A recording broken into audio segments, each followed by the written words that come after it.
ទៀនចិញ្ចឹមបុតបរិសុទ្ធក្នុងផ្ទៃ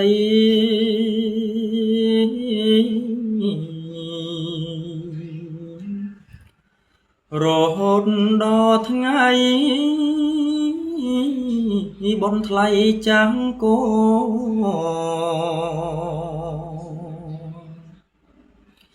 ទៀនចិញ្ចឹមស្មោះទឹកដងប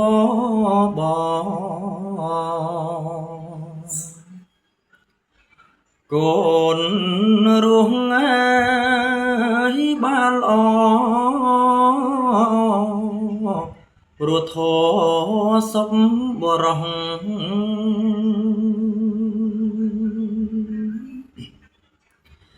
ទៀនថ្វាយដល់សង្ឃចង់អត់ទើទី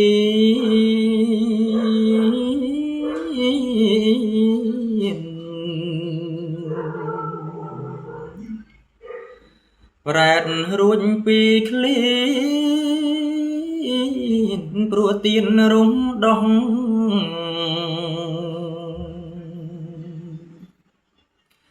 ទៀនជា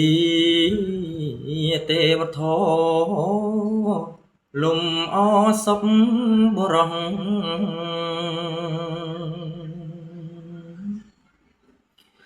ទៀនមានណាចិនស្មោះសង្គ្រោះជីវិត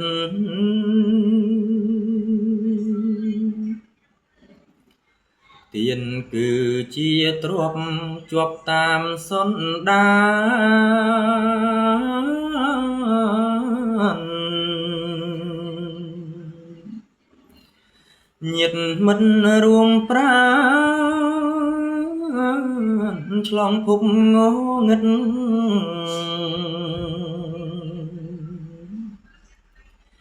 ទៀនកាច់បំបាក់មោហៈក្នុងចិត្ត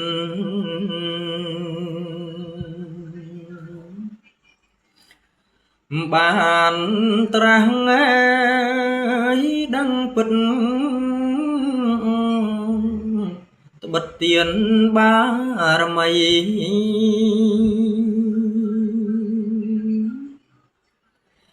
ហើយកូនប្រុងស្រីគប្បីចាំទុក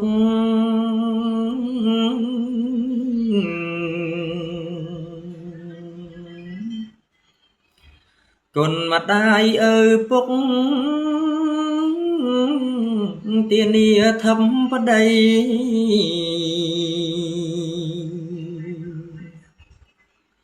កូនចាប់មង្គល35